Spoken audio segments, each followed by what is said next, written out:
10여 년쯤 전에 저한테 질문이 있었어요. 불교라고 할 것이 있습니까?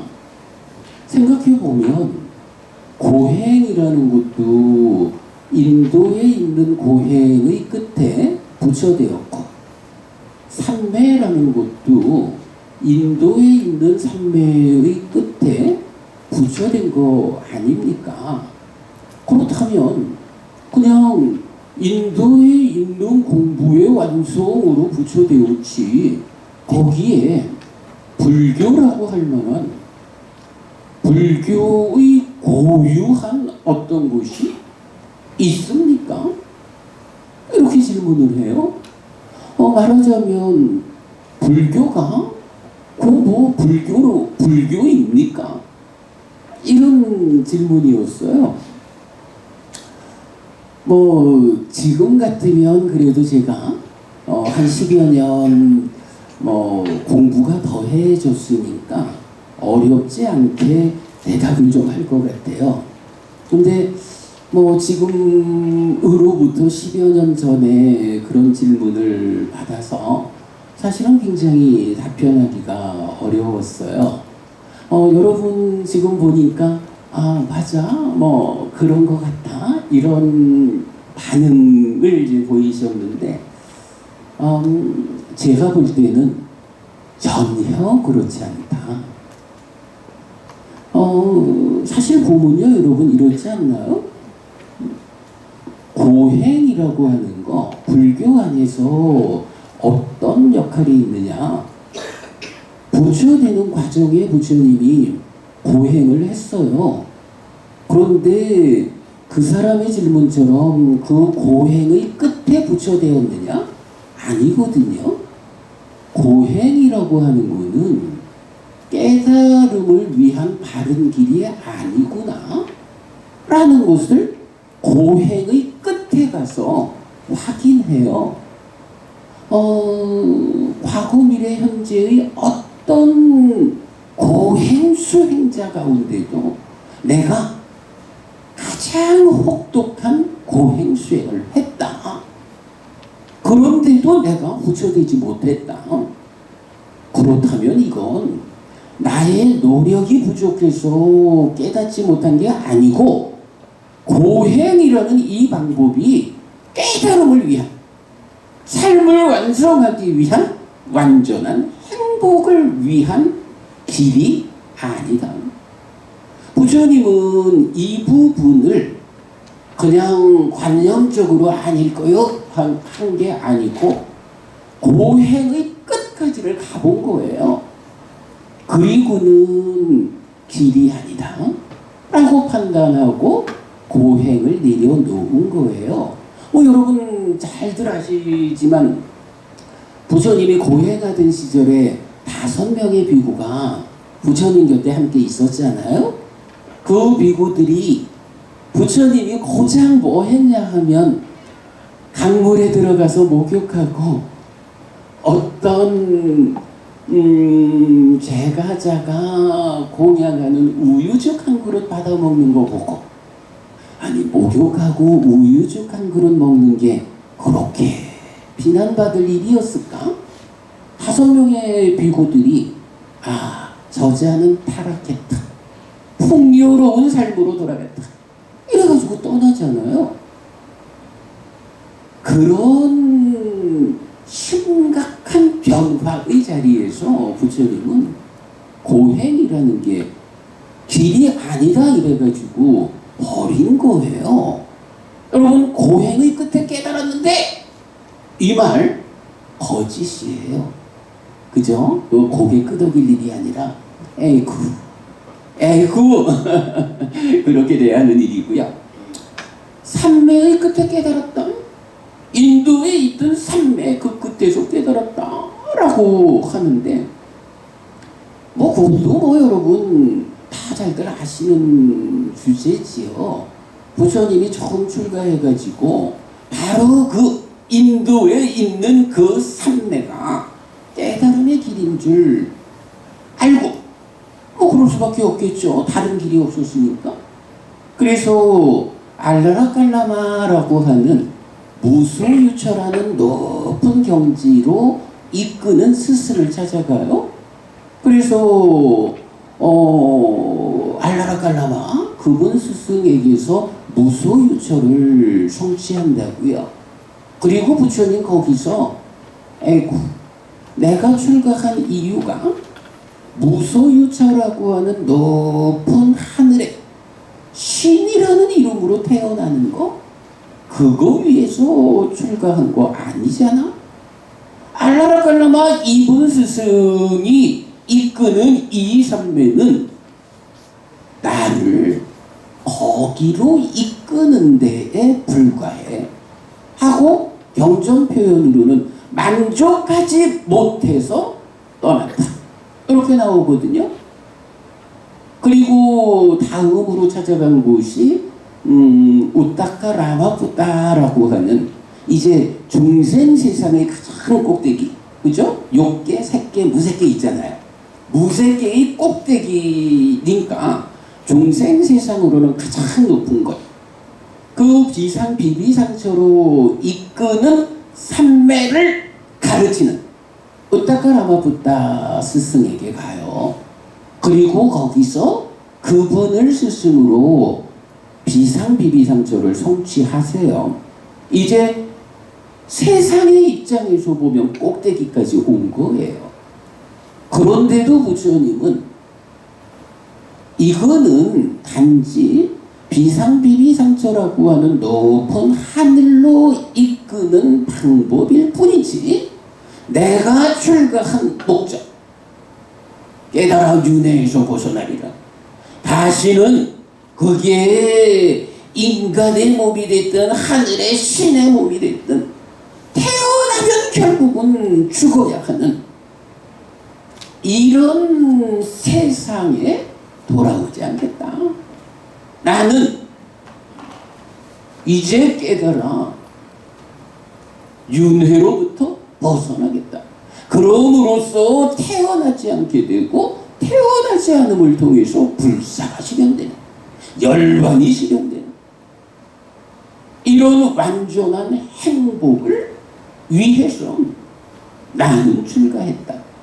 이래가지고 그 인도의 산맥의 끝에까지 갔다가 거기서 깨달은 게 아니고요.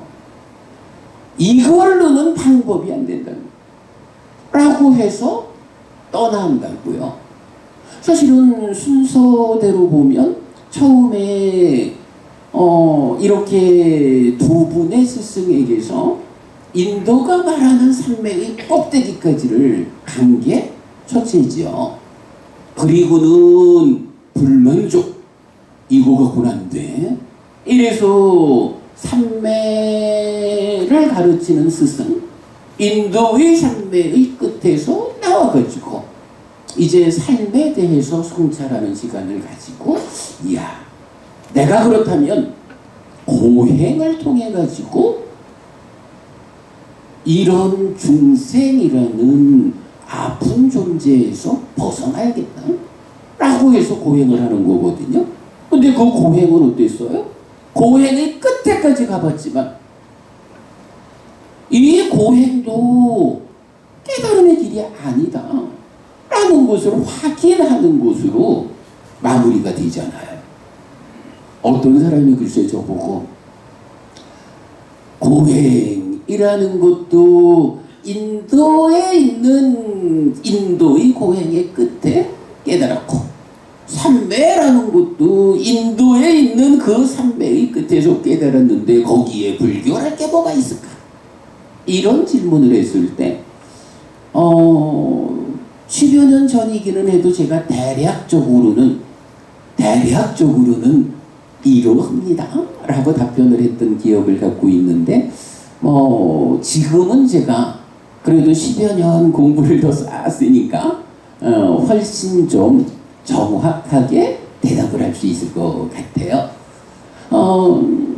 어쨌든 이렇게 여러분 그 누군가가 잘 모르고 모르다 보니까 참이 아닌 거짓으로 불교랄 게 뭐 있어. 인도에 있던 고행과 삼매 그 끝에 깨달았는데 라고 말하면 여러분 우리는 당당하게 나서가지고 공부 좀 하시오. 어디 부처님이 고행의 끝에 깨달았습니까? 고행이 길이 아니다 라는 거 확인하고 떠났고, 어디 인도의 그 삼매 끝에 깨달았습니까? 그 삼매가 만족하지 못하다. 인도의 이 삼매가 내가 출가한 목적을 완성해 주지 못한다 라는 이 불만족에 의해서 떠났다. 그리고는 이제 팔정도라고 하는, 팔정도에서 여덟 번째가 정정이잖아요. 바른 삼매. 바른 삼매라고 하는 게 뭐냐 하면, 제가 자꾸 이제 표현을 인도의 삼매 이렇게 말하는 것과 차별을 해야 돼요. 부처님의 깨달음도 삼매를 거부하지 않아요. 삼매를 부정하지 않아요. 삼매라는 게 사실은 정의 자체가 뭐냐 하면 마음이 한 끝에 집중된다. 마음이 흔들리지 않는 상태, 요게 삼매거든요. 깨달음의 문제, 중생이라고 하는 이 아픈 삶에서 벗어나는 데는 삼매가 없으면 안 돼요. 삼매 없이는 깨달을 수 없어요. 그런데 그게 단지 인도가 말하는 이 집중의 신성, 그래서 무소유초를 가고 비상비비상초를 가는 이런 하나의 방향성만으로 깨달아지느냐? 그렇진 않은 거예요. 이제 부처님은 인도뿐만 아니라 인류 역사에 없었던 한 가지 일을 하는 거예요. 바로 그 마음의 집중이라는 이 삼매는 하나의 토대로 삼아요. 토대 위, 흔들리지 않는 마음 상태, 이런 토대 위에서 본격적으로 깨달음을 성취하기 위한 새로운 길, 벗어나는, 존재로부터 벗어나는 길을 찾아서 깨닫거든요. 삼매라는 말하고 이제 경이 말하는 삼매 수행이란 말을 구분해야 해요. 삼매가 사마디고 수행이란 말, 닦는다는 말이 바와나 이래야 되는데, 인도에 있던 그 사마디, 이 끝에 깨달은 거 아니고요. 사마디 바와나, 삼매를 토대로 깨달음으로 이끌리는 전혀 다른, 아무도 발견하지 못했던 전혀 새로운 길을 찾아가지고 부처님이 깨닫는 거거든요. 인도에 있던 삼매 끝에 깨달은 거 아니라, 인도에 있던 삼매는 그저 우리가 이렇게 흔들리지 않는 마음이라고 하는 하나의 토대를 마련했다라고 보지 못하고, 이런 삼매의 끝에 가면 깨닫겠지 뭐. 방향성이 달라요. 부처님의 깨달음은, 부처님의 삼매는, 팔정도가 말하는 정정 바른 삼매는 그 토대 위에서 벗어나는 과정을 개발해가지고 깨닫는 거예요. 경에 보면 삼매라는 토대 위에서 어떤 과정으로 깨달음을 성취하느냐라는 것이 잘 설명되어 있어요. 불교의 삼매는 인도의 삼매하고 달라요. 이런 부분 여러분 분명히 우리가 기억하고 있어야 합니다. 그래야 누가 뭐라 해도 부처님의 깨달음은 비교할 수 없이 우월한 차별적 완성이다. 불교신자가 부처님의 깨달음에 대해서 이런 확고함을 가지지 못하면 어디 가서 누구랑 만나가지고 얘기를 해도, 그러므로 우리가 불교신자가 돼야 합니다. 라고 자신 있게 말할 수 있겠어요? 나 자신이 불교 신자라는 이유로 내 삶이 갈수록 괴로움은 줄어들고 행복은 늘어나는 이런 삶을 내가 살아낼 수 있겠냐고요. 이런 점 때문에 여러분, 우리가 공부를 해야 한다, 부처님을 만나야 한다 라는 거 거듭 강조드리고요. 사실은 이제 조금 지나면, 보름 지나면 부처님 오신 날이에요. 4월 초파일 부처님 오신 날인데, 제가 오늘 왜 이 이야기로 시작을 했느냐 하면, 조금 지나면 부처님 오신 날이다.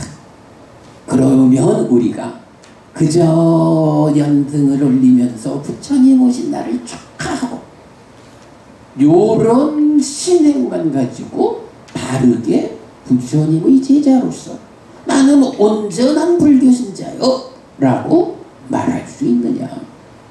그렇게 말하기 곤란하다. 그렇다면 내가 어떻게 부처님을 만나고 부처님 오신 날을 어떻게 축하하는 것이 온전하게 부처님의 제자되고 부처님의 가르침에 의해서 내 삶이 형성하는 이런 불교 신자의 삶일까? 뭐 이런 이야기를 좀 해보려고 이렇게 시작을 했어요. 오늘 제가 여러분 교재를 하나 드렸거든요.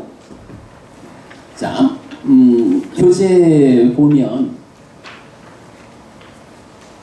금정총림 범어사 포교사단 주간 이력업회 부처님 오신 날 또는 부처님의 날 이렇게 제목을 적었어요. 법사 비구 뿌냐지파 에피스님, 제가 원래 본명이 뿌냐지파거든요. 자, 한 페이지 넘겨보겠습니다.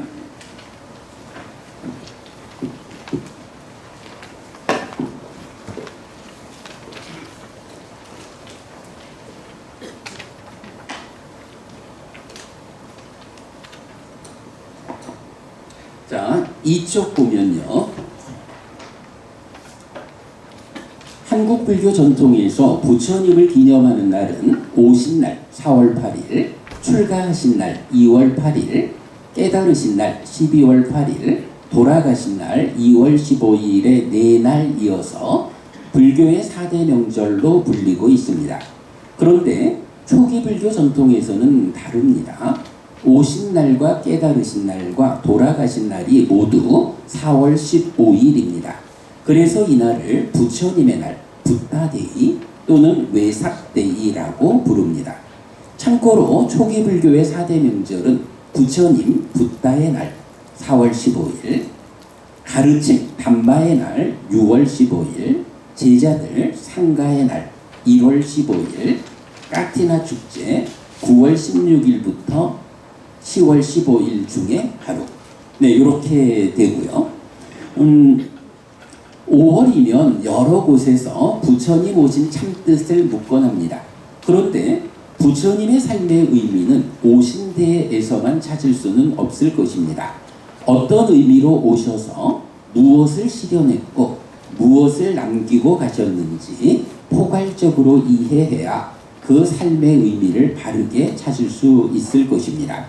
그런 의미에서라면 5월을 기념하는 질문은 부처님 오신 날에 맞춘 부처님 오신 참뜻보다는 부처님의 날에 맞춰 부처님의 삶의 의미가 되어야 할 것입니다.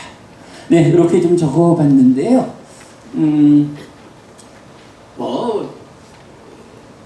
한국 불교를 포함한 대승 불교의 전통이 있고, 저 남쪽 동남아 지역이 중심이 되는 남방 불교, 초기 불교를 중심에 두는 그쪽의 전통이 있어요. 뭐 이런 전통이 좀 차이가 있다라는 거는 제 생각에는 아무런 문제가 없다고 봅니다. 4월 초파일 날 부처님이 왜 우리 곁에 오셨을까? 그러면 오셨다라고 하는 것이 그냥 오셨다라는 걸로 완결되진 않잖아요. 우리가 부처님이 오셨기 때문에 귀히 여기는 건 아니죠. 부처님이 어떻게 깨달아가지고 그 깨달음을 우리에게 어떻게 전해주셔가지고 우리 삶을, 나의 삶을 향상케 이끄셨느냐. 사실은 이 문제 때문에 그 일을 해준 스승이니까 귀해가지고 오신 날을 우리가 찬탄하는 거죠. 부처님 오신 날이라고 불러도, 또 아니면 일주일 후에 남방불교의 전통에 따라서 뭐 외사되기 이렇게 하든 똑같이 우리가 헤아려야 하는 주제는 부처님이 어떤 삶을 사신 분일까? 어떻게 오셔가지고 어떻게 깨달아 부처가 되고 부처로서 45년을 살아가는 동안에 어떤 일을 하셨고, 그리고 돌아가셨다라고 할 때는 우리들의 죽음과 부처님의 죽음은 어떤 차이가 있는 것일까? 이제 이런 부분을 포괄해가지고 이해하면, 부처님의 삶을 조명하기 위해서 우리가 부처님 오신 날 4월 초파일 이렇게 큰 명절을 기념한다. 이렇게 보면 되겠죠? 뭐 우리 전통의 차이 같은 건 뭐 크게 비중 두지 않기로 하고요. 자, 그런 맥락에서 제가 시작하면서 말씀드린 어떤 사람이 묻기를 불교랄 게 뭐 있어? 라는 이 질문에 대한 대답을 기화로 해가지고 뭐 아직 출판은 안 했지만 불교 공부의 기본기 이런 책을 좀 두꺼운 책도 좀 만들어 놓고 그랬는데, 이제 그 중에 보면 좀 특별하게는 마지마 니까야라고 하는 152개의 경 중에 이제 4개의 경이 있어요. 이 4개의 경이 정말 좀 특별하게 주제가 뭐냐 하면, 부처님이 왜 출가했지? 출가해서 깨닫는 과정은 어땠지? 깨닫고 나서 부처가 된 다음에 그 고행 시절에 함께 하던, 그리고 떠나간 이 5 비구를 만나서 어떻게 법을 설했지? 여러분, 출가해서 내가 부처가 되고, 내가 부처가 된다면은 많은 사람들을 부처의 길로 이끄는, 따지고 보면 요 과정이 이게 불교다 이래 말해야 되지 않겠어요? 그래서 저는 그 4개의 경을, 불교의 정체성을 드러내는 4개의 경, 요렇게 그 따로 책자를 좀 준비하고 있는데, 원래 제가 여러분 만나러 와야겠다 생각할 때 제 생각은 이 책을 한 70부 제본을 해서 한 권씩 드려야겠다 생각을 했는데, 요즘 제가 좀 많이 바빴어요. 뭐 이리저리 진짜 글도 써야 하고 뭐 강의를 좀 계속해야 하고 하다 보니까 이 책을 만드는 데는 실패했어요. 그래서 여러분 못 나눠드리는데, 나중에 뭐 누구든지 저한테 연락 주시면 제가 요 책의 파일을 선물해 드릴 수 있습니다. 그러면 좀 도움이 될 거고요. 그런가 하면 또 제가 그 2번째 만든 책인데, 나는 불교를 믿는다, 불법성 바로 알기, 바른 신행, 요런 책이 있어요. 사실은 요 책에서 지금 우리가 말하는 부처님의 출가, 깨달음 이후의 전법, 요 과정에 대해서 불법성 바로 알기라는 주제니까 당연히 이 책이 그 내용을 담고 있겠죠. 제가 요 책을 오늘 오면서 뭐 지하철 타고 다니는 사람이 돼서 많이는 못 가져오고요. 요 책 10권 가지고 와서 프론트에 드렸거든요. 그러니까 공부를 좀 내가 관심 갖고 해야겠다 싶으신 분은 나가실 때 책 한 권씩 가져가시면 참고가 되실 거예요. 혹시 또 책이 더 필요하신 분은 우리 회장님 지금 안 계시죠? 누구든 저한테로 연락 주시면 제가 만든 책이라 재고가 좀 있거든요. 필요한 만큼 드릴 수 있습니다. 그렇게 여러분 참고하시고, 자, 교재를 간략하게 좀 살펴보겠습니다. 자, 어쨌든 이제 오늘 주제는 그래서 부처님이 태어나셨다라는 것은 어떤 의미입니까? 출가는, 깨달음은, 그리고 법을 설함은, 그리고 돌아가심은 요 주제인데 시간 알려주실 때까지 제가 좀 쭉 좀 훑어보다가 부족한 부분은 교재 여러분 참고하시도록 그리하겠습니다. 자, 3페이지 먼저 보겠습니다. 1. 부처님의 탄생, 부처님 오신 날.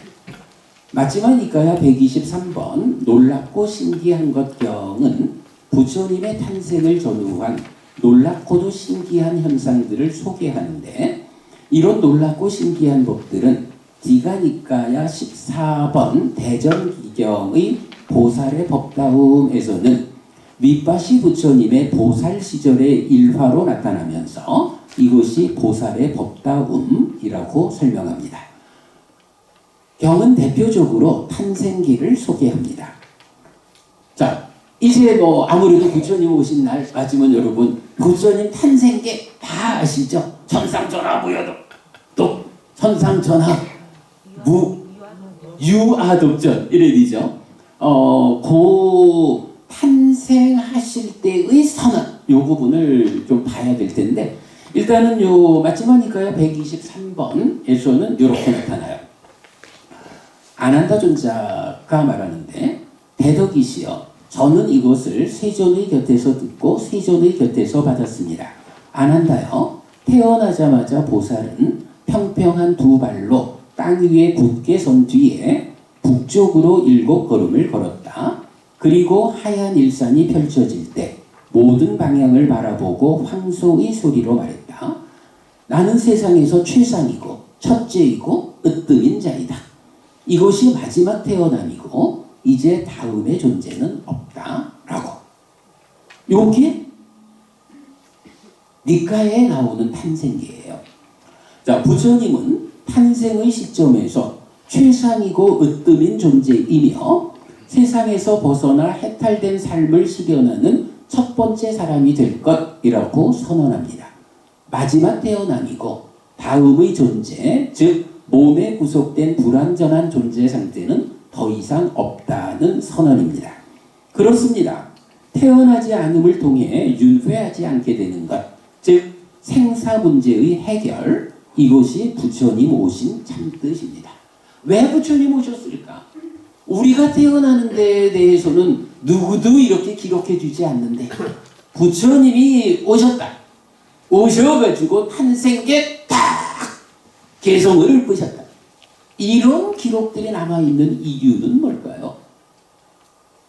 우리가 끝내 가고 싶은 자리, 네, 태어나지 않음으로써 윤회하지 않게 되는 것, 생사 문제를 해결하는 거죠. 여기로 가고자 하는 우리의 소원의 첫 자리에 누가 있느냐? 바로 부처님이 그것을 실현해가지고 우리를 거기로 이끌어주잖아요. 그러기 때문에 나의 태어남에 대해서는 누구도 이렇게 찬탄하지 않지만 부처님의 태어남에 대해서는 이렇게 찬탄하고 기록을 남긴 거죠. 여기서 이렇게 보면 되겠습니다.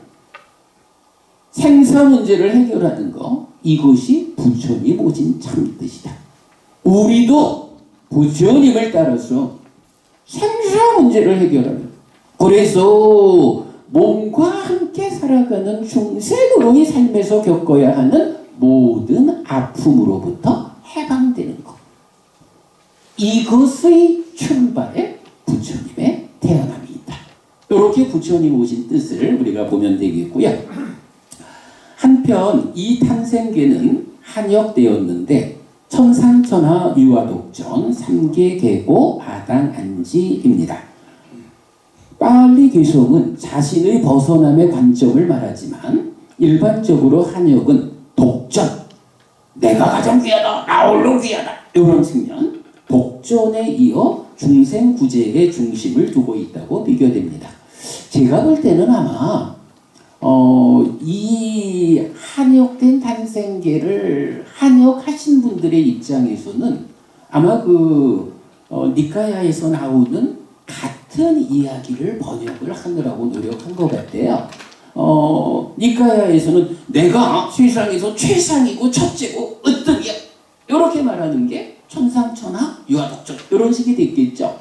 그런데 번역에서 주는 뉘앙스가 부처님은 내가 첫 자리에 있는 사람이요 이렇게 말했을 뿐인데 한역되는 과정에서는 독존이라고 홀로 귀하다 이래 되다 보니까 주변 전체 가운데 내가 홀로 이런 식의 뉘앙스의 변화가 좀 있게 된 것 같아요.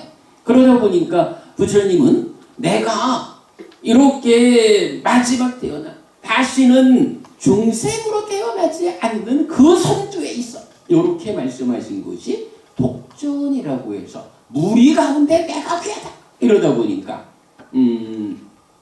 다시는 태어나지 않으리라 욕계 새끼 무새끼라고 하는 이 중생들의 삶의 영역에 따르는 괴로움을 다시는 겪지 않으리라 이런 당신의 이야기 그것이 독존에 의해서 어떤 그룹 가운데 앞서 요렇게 이제 뉘앙스가 좀 바뀌다 보니까 어떻게 해요? 무리 가운데 내가 귀하니까 이제 내가 완성하면 내가 속한 이 무리들을 이끌어야 되잖아요. 그래가지고 삼계계고 아당한지라고 하는 이 말을 삼계의 모든 중생들을 편안케 하리라 라고 대중을 상대로 한 부처님의 역할 요렇게 이제 해석하게 된 것 같은데 그런 부분만 우리가 조금 이해하고 보면 한역된 탄생계나 니까야의 탄생계나 사실은 같은 의미 뭐니 해도 생사 문제를 해결함으로써 모든 괴로움이 소멸한 완전한 행복을 실현하겠다. 이게 부처님의 탄생계고 우리가 그런 부처님을 뒤따라가는 거고 이제 조만간 4월 초파일 부처님 오신 그 첫째의 날에 우리가 놓치면 안 되는 게 바로 요 의미가 되겠죠. 네, 그렇게 우리 부처님 따라가는 그날이 4월 초파일이다. 이렇게 보도록 하겠습니다. 자, 그런가 하면 이제 2번 불교의 정체성을 드러나는 4개의 경 했는데 이제 좀 전에 보여드린 요 교재입니다. 4개의 경은 부처님의 출가로부터 깨달음의 과정과 제자들의 깨달음을 이끄는 과정을 설명하는데 맞지마 니까야 26 덧경, 36 사자가 큰경, 85 보디왕자경, 100 상가라와 경입니다. 보디왕자경은 전체 과정에 대한 완전한 형태를 설명하고 다른 경들은 각각의 주제에 따라 이 범위 안에서 설명합니다. 이랬는데 4개의 경이 어쨌든 출가해서 깨닫고 법을 전하는 이 전체 과정 안에 있는데 그 중에 보디왕자경이라는 맞지마 니까야 85번 경은 이 전체 주제를 정확하게 서술을 하고 있어요. 그런가 하면 나머지 3개의 경은 다른 주제를 가지고 요 범위 안에서 설명하기 때문에 이제 우리가 오늘 주제로 삼은 부처님은 어떻게 오셨을까에 이어가지고 이렇게 출가하고 이렇게 깨달아서 이렇게 부처로서의 삶을 마감했다. 이 주제에 대해서 여러분들 좀 자세히 알아야겠다 싶으신 분은 맞지마 니까야 85번입니다. 보디왕자. 왕자 이름이 보디예요. 깨달은 왕자라는 거죠. 보디왕자경을 찾아서 읽어보시면 전체적인 주제를 만날 수가 있습니다. 자, 그 다음에 넘어가서요. 4페이지입니다. 1. 깨달음의 과정의 출발은 출가입니다. 라고 했어요. 그죠? 어쨌든 출가해가지고 수행하는 과정을 통해서 부처되었으니까 깨닫자라고 하는 그 출발에는 출가가 있다. 자, 그럴 때 부처님 출가는 어떤 목적을 가지고 출가했다고 스스로 말씀하셨을까? 라고 할 때 이제 뭐 여러 가지 이야기가 있습니다만은 이 4개의 경 안에서 공통되게 나타나는 것은 나는 무엇이 유익인지 구해서 출가했다. 이런 표현을 써요. 유익. 무익과 반대되는 말이죠. 유익. 꾸살라라고 하는 이제 원어가 있는데 요 꾸살라라는 말을 번역하기에 따라서 유익이라고도 번역하고 착할 성자로도 번역해요. 여러분 우리 10선업 10가지 선업 착한 업을 지어야 합니다 라고 하잖아요. 그때도 10가지 꾸살라 담마 이렇게 써요. 그래서 유익하다라는 것은 그대로 우리가 쓰는 말로는 착할 선자와 같아요. 말하자면 우리가 착하게 산다라는 게 뭐냐 하면 내 삶에 이익되고 행복을 가져오는 것. 이게 착한 거고 이게 유익한 거라. 물론 너무 눈앞에 있는 성과만 가지고 따지다 보면 잘못 갈 수 있어요. 그래서 우리가 가르침을 좀 넓은 범위에서 바르게 공부할 필요가 있다.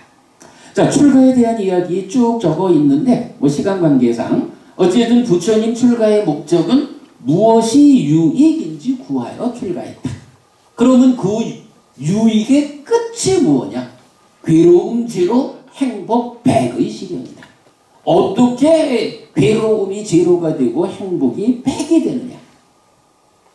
이 몸으로 태어나지 않음을 통해서 불사가 실현되는. 사실은 요게 부처님 깨달음이잖아요. 알라라칼라마, 우다가라마부타 이 두 분 스승에게서 무소유초 비상비비상초 이 높은 경지를 성취하고도 부처님이 만족할 수 없어 떠난 이유가 뭔가요? 그 경지가 굉장히 높고 행복한 경지이긴 하지만 문제는 생로병사를 떠나지 못했어.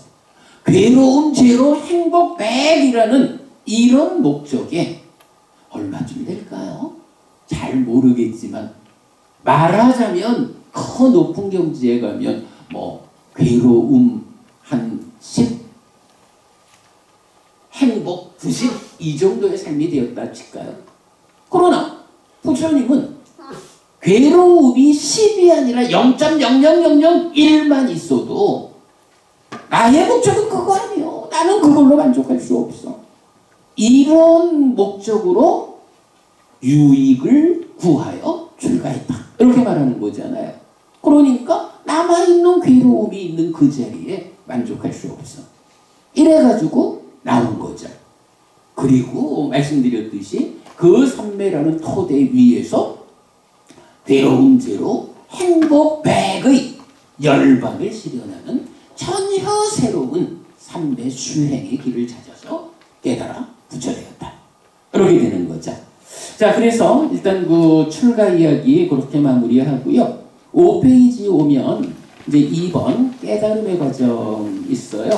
이 깨달음의 과정은 아까 말씀드린 거로 대신할게요. 그러니까 출가해가지고 처음에 알라라깔라마, 우따까라마부타 두 분의 스승에게 가서 높은 산매를 성취하지만 만족하지 못하고 나왔다. 인도에 있던 산매의 끝에 깨달은 거 아니다. 요게 첫 단계고요.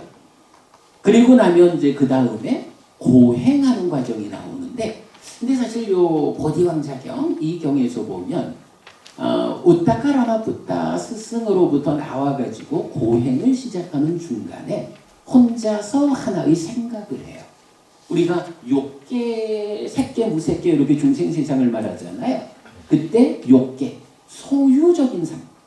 이 소유적인 삶을 안에서든 밖에서든 다 벗어나야 비로소 존재의 문제를 해결하고 깨달을 수 있다. 라고 하는 이 과정에서는 아주 비중 있게 나오는 게 소유적인 삶. 내 거라고 하는 이게 얼마나 끈질기게 나를 붙잡는지. 그러나 그 내 거라는 소유의 요만큼이라도 안으로든 밖으로든 남아있으면 깨달을 수 없다 하는 요 부분은 우리가 잘 지켜봐야 하고요. 참고로 이런 안에서까지 소유적인 것이 완전히 해소되면 여러분 그 우리 예류자, 일례자, 불환자, 아라한 이런 성장의 단계를 말하잖아요. 불환자의 경지가 그 경지예요. 소유를 끊어낸다라는 이거 굉장히 어렵고 힘든 거예요. 어제는 부처님은 삼매의 꼭대기 가보구는 불만족해서 나오고 그 다음에 이렇게 소유를 안팎으로 다 끊어내지 않고는 깨달을 수 없구나. 이런 부분을 설명을 하고 그 다음에 고행을 해요. 고행에서 이 고행하는 데 보면 좀 재밌는 주제가 하나 있는데 6페이지 두 번째 단락품을 보면요. 한편 소유의 삶을 극복한 이후의 과정으로는 고행이 제시되는데 그때까지 인도에 있었던 깨달음의 길입니다. 수행자 고타마는 1. 신체적 방법 1가지 2. 호흡 멈춤의 방법 6가지 3. 소식 1가지 등 10가지의 방법으로 고행을 시도하는데 1과 2의 방법은 몸이 진정되지 않고 3의 방법은 몸이 파괴되는 부작용 때문에 깨달음을 성취할 수 없다는 점을 확인합니다. 부처님이 고행을 하는데 왜 고행으로 깨달을 수 없다고 하느냐라는 부분을 이제 당신이 고행하던 시절의 이야기를 쭉 설명을 하신 거예요. 첫 단계는 막 혀로 입천장을 받치고 겨드랑이에 땀이 날 만큼 이렇게 이런 방법으로 고행을 시작해요. 근데 그거는 뭐 보면 별거 아닌 거예요. 그 다음에 두 번째 과정으로는 숨 안 쉬는 수행을 해요. 호흡을 얼마만큼 어떤 방법으로 숨을 쉬지 않고 버티느냐, 숨을 얼마만큼 참으면 어떤 괴로움이 몸 안에서 나타나느냐, 이런 부분을 6가지로 말을 해요. 그리고 나면 그 다음에는 우리 이제 부처님이 고행사항이라서 보면 뼈만 있는 이런 상이 있잖아요. 그래서 부처님이 단식을 했다 생각하기 쉬운데 경에서 보면 부처님이 단식을 하려 하니까 하늘의 신들이 그러다가 당신 죽어요. 당신이 단식을 할 것 같으면 우리가 신의 음식을 당신의 땅구멍 이래 통해가지고 넣어줄 거예요. 이렇게 죽지 말라고 얘기를 하거든요. 그러니까 수행자 부처님이 거기서 그거는 내가 수행하는 효과가 없지 거짓말이 되잖아. 그렇다면 내가 단식을 하지는 않겠다. 대신에 아주 소식을 하겠다. 라고 해서 아주 적은 양의 음식으로 하루를 버텨내는 이런 소식의 수행을 하는데 소식이라 해도 말이 소식이지 단식하는 수준이죠 거의. 그러다 보니까 우리가 그 고행상에서 볼 수 있는 그런 모습. 그래서 경에서 보면 배를 만지려고 하면 척추가 잡히고 이런 배를 만지는데 배에 살이 하나도 없으니까 그대로 척추가 잡히는 이런 오줌을 넣으려고 일어날 때는 힘이 없어서 퍽 꼬꾸라지고 이런 식의 고행 이야기를 설명을 하는데 왜 고행을 포기하느냐 하면 한마디로 말하면요. 이런 고행을 계속하다가는 어떤 일이 먼저 생길까요? 깨달음 이전에 죽어요.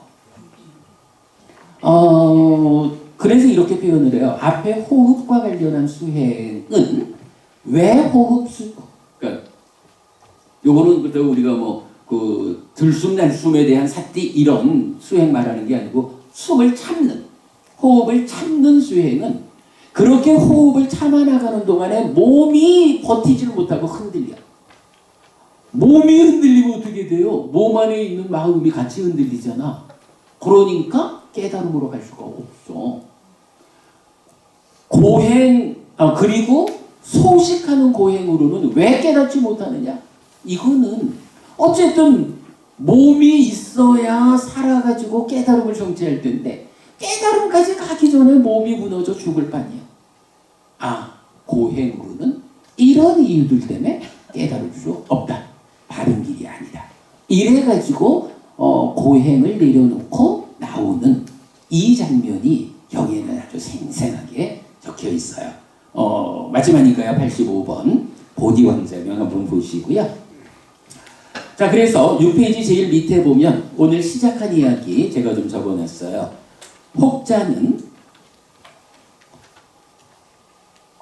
혹자는 부처님의 깨달음에 대해 인도에 있던 고행의 끝, 인도에 있던 산매의 끝에서 깨달았는데 거기에 불교랄 것이 무엇이 있는가? 라고 문제를 제기하기도 합니다. 그러나 사실은 그렇지 않습니다. 부처님은 깨달음의 과정에서 1. 고행은 깨달음을 위한 길이 아니어서 벗어나고 2. 산매는 그 제한을 넘어 존재의 삶에서의 벗어남을 이끄는 전혀 새로운 산매수행, 8정도의 정정을 깨닫고 그 방법으로 완전한 깨달음을 성취합니다. 그래서 불교의 깨달음은 이렇게 인도의 틀을 벗어난 불교 고유의 것입니다. 이 부분을 이제 5월이 오면 부처님의 날이 있고 남방의 전통으로는 그러니까 부처님 오신 날이 있고 남방의 전통으로는 부처님의 날이 있는데 이 날을 그냥 절에 가서 등 하나 달고 부처님 오셨다고 기뻐만 할 일이 아니고 우리 부처님이 이러한 과정에 의해서 이런 의미로 오셔서 이런 과정에 의해서 깨달아 부처되었다. 이런 부처님을 교주로 스승으로 모시는 나의 삶은 어떠해야 할 것인가? 이런 관점에서 그죠? 부처님 오신 날 우리가 기뻐해야 하고 부처님의 날을 맞아서 기뻐하고 이런 의미를 되새겨야 하죠. 그런 일 때문에 우리가 즐거워하는 것이다. 자, 7페이지 가면 이제 여러분 그저 많은 조사 스님들 오도성 있죠? 부처님도 깨닫고 나서 오도성을 봐요. 부처님의 오도성 한번 볼까요? 요 법구경 늙은 품에 나오는 두 개의 개성인데요. 폼나게 원어로 한번 읽어볼까요? 아네까자띠 상사랑 산다윗상 아니피상 가하까랑 가외산또 두까자띠 뿌나뿌낭 가까라까디토시 뿌나게항 나까허시 사빠떼 파수까 바까 가구 땅 위상카 땅 위상카라가 땅 찌땅 딴하나 가야마자가 옮겨가고 윤회하는 다양한 태어남의 과정에서 찾지 못한 집을 짓는 자를 찾는 자가 있다. 거듭되는 태어남은 괴로움이다. 집을 짓는 자여 그대는 발견되었다. 그대는 다시는 집을 짓지 못한다. 그대에게 석가래는 모두 부서졌고 대들보는 유위에서 벗어났다. 심은 형성작용에서 벗어났고 애의 부서짐을 얻었다. 네, 요게 부처님 오도성이에요. 우리 그 조사 스님들 오도성도 이해하기 어렵죠? 부처님의 오도성 사실은 이 안에 당신의 깨달음의 주제가 압축되어 있거든요. 당연히 어려워요. 여러분 제가 그 밑에 어떻게 이 오도성을 우리가 공부해야 할까라는 부분을 좀 간략히 설명해 봤는데 오늘은 시간 관계상 오도성을 소개만 해드리는 거로 시간이 얼마나 더? 10분. 아이고 맞네. 그래 그러면 10분으로 마무리하도록 하겠습니다. 자 이제 8페이지로 옵니다. 이제 여기서 부처님 이런 의미로 오셔가지고 이런 과정들에 의해서 부처가 되셨거든요. 그런데 말이죠. 만약에 부처님이 내가 깨달았거든. 그래서 내가 나의 생사 문제를 해결했거든. 이제 나는 두 번 다시 몸으로 와가지고 몸에 구속된 중생의 아픈 삶을 반복하지 않게 되었거든. 되었어. 그거는 당신의 삶의 문제의 해결로서 만족하고 가셨다면, 우리가 2600년 전에 저 인도 땅에 부처라는 이가 있었어 라고 기억할까요? 기억 안 할 거예요. 부처가 부처인 이유는 뭔가요? 부처님이 깨닫고 나서, 이제 경은 그런 말을 하죠. 슬픔을 떠난 자는 슬픈 사람을 살핀다. 슬픔을 떠났어. 나는 이제 모든 괴로움을 해결했어. 그러면 아직까지 이 괴로움, 슬픔을 떠나지 못한 사람들을 살핀다. 왜? 이유가 없어요. 앞서서 삶의 문제를 해결한 부처님 같은 분은 그냥 당연하게, 내가 내 문제를 해결했으니 아직 문제를 해결하지 못한 많은 사람들을 나처럼 이끌어줘야겠다 하고 손 내밀어 붙잡고 이끌어주는 일이 부처의 역할인 거예요. 만약에 부처님이 이 역할을 안 했다, 그러면 2600년 전에 인도 땅에 아무 개가 있었어 라고 우리가 기억할 이유가 없어요. 부처님이 슬픔을 떠난 자로서 슬픈 사람을 살피자라는 이런 당위성 위에서 이제 세상 사람들을 위해서 당신의 깨달음을 전하잖아요. 설법을 하잖아요. 그래가지고 그 설법을 듣는 사람들이 스승이 알려주는 그 길을 그대로 뒤따라가면서 자기 자신의 삶을 해결하잖아요. 그게 2600년 동안 스승에서 제자로 이어져 왔기 때문에, 그래서 지금 나에게까지 부처님 가르침이 전달되었기 때문에 내가 그 부처님의 가르침에 의지해가지고 부처님의 문제가 아니라 내 문제를 해결하잖아요. 여러분, 저는요 부처님을 만난 덕분에 참 많이 좋아졌어요. 물론 어려서부터 절에 다닌 그런 힘도 있지만,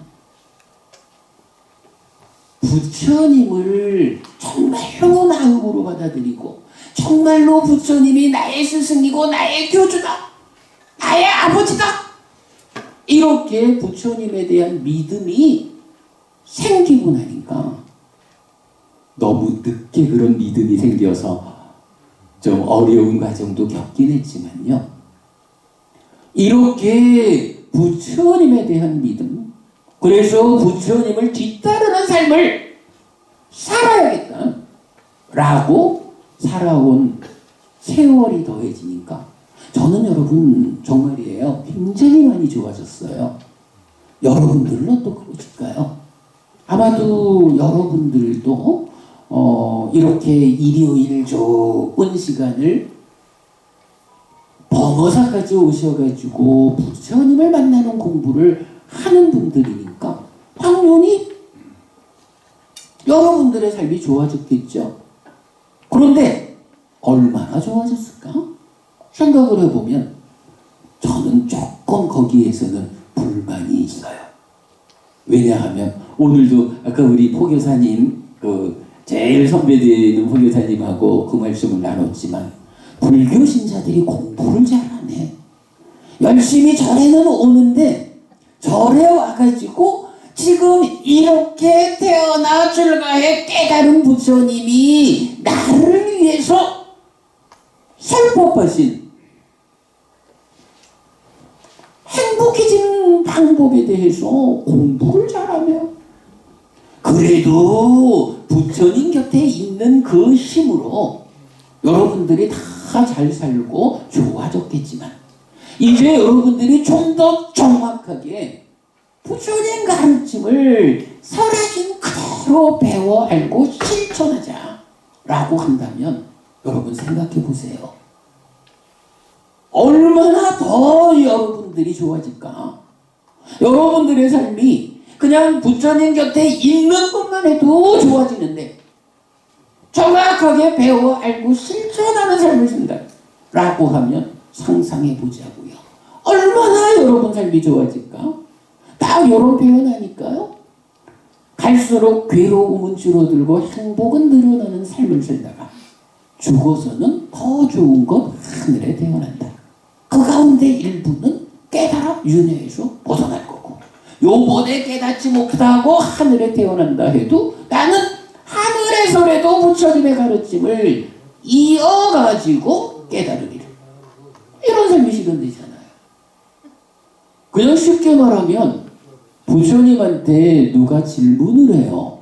부처님, 다복하고 풍요로운 삶을 살고도 죽어서 하늘에 태어나는 방법을 가르쳐 주세요.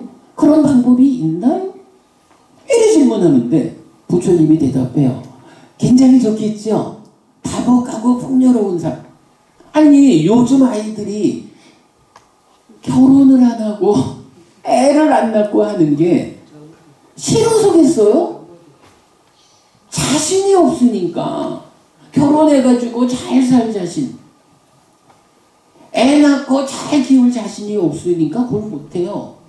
그런데 여러분, 우리가 부처님 공부를 잘 그야말로 가르치신 그대로 배워 알고 실천하는 삶을 살면요, 부처님 다복하고 풍요로운 삶을 살고도 죽어서 하늘에 태어나는 이런 문제에 대한 답을 준다고요. 나는 기독교에서 복음 이래 얘기하는데 진짜 복음은 기독교에 있는 게 아니에요. 부처님 가르침이 불교야말로 진짜 복음이거든요. 복스러운 말씀, 내 삶을 향상으로 이끄는 말씀, 이런 말씀이 어디 있어요? 부처님 가르침에 있잖아요. 깨닫고 나서 부처님이 45년간 부처로서 사는 동안에 그냥 밥만 먹고 사신 거 아니잖아요. 바로 지금 말씀드리는 이런 문제들, 제가자의 문제, 출가자의 문제, 얼마만큼 나의 삶을 향상으로 이끌 것인가, 자기의 그 목적성에 맞는 다양한 가르침을 45년간 설하셨잖아요. 교재의 맨 끝에 가면 이런 표현이 있어요. 7번 최고의 예배 이랬는데, 대반열반경 여러분 잘 아시지요? 그 대반열반경에서 보면 부처님 돌아가실 때 사라쌍수라 그러죠? 사라쌍수, 한 쌍의 살라나무 밑에 누우셨어요. 이제는 죽을 때가 되었다. 그래서 누우셨는데 막 하늘에서 꽃비가 내리고 하늘에 음악이 울려오고 다양한 현상들이 있어요. 그때 부처님 이 부분 읽어드리면서 마칠게요. 제일 밑에 중간쯤. 안 한다요. 그러나 그만큼으로는 열애를 존경하고 중히 여기고 우러르고 예배하고 흠모하는 것이 아니라, 안 한다요. 가르침에 일치하는 법을 실천하고 여법하게 실천하고 법을 따라 행하며 머무는 비군이나 남신자나 여신자 다 나오죠. 사부대중. 여러분도 저도 이런 남신자나 여신자가 열애를 최고의 예배로 존경하고 중히 여기고 우러르고 예배하고 흠모하는 것이다. 그러므로 안 한다요. 우리는 가르침에 일치하는 법을 실천하고 여법하게 실천하고 법을 따라 행하며 먹을 것이다 라고 안 한다요. 그대들은 이렇게 공부해야 한다. 조만간 부처님 오신 날입니다. 부처님의 날이 뒤따릅니다. 여러분, 우리가 어떻게 부처님에게 최고의 예배를 할 것인가 공부합시다. 바르게 배워 알고 실천하는 것이 최고의 예배다. 대반열반경 말씀이었습니다. 고맙습니다, 여러분.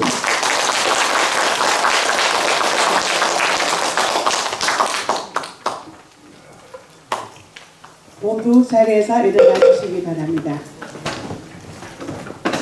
오늘 우리에게 좋은 법문을 해주신 햇빛 스님께 일비의 예를 올리겠습니다.